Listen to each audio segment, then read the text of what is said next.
Paytaxt ərazisində narkotik vasitənin təsiri altında avtoxuliqanlıq hərəkətləri edən motosiklet sürücüsü həbs edilib.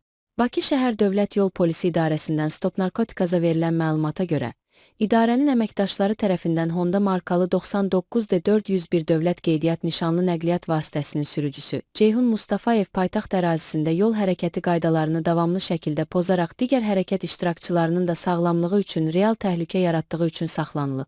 Sənədləri yoxlanılan zaman sürücünün hərəkətləri şübhə doğurduğundan onun tibbi müayinədən keçməsi təmin olunub. Müayinə zamanı Ceyhun Mustafayevin narkotik vasitə qəbul etməsi də müəyyən olunub.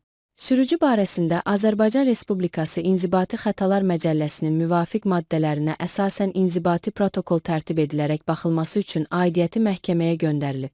Məhkəmənin qərarı ilə Ceyhun Mustafayevin sürücülük hüququ 1 il müddətinə məhdudlaşdırılıb və o 1 ay inzibati qaydada həbs edilib.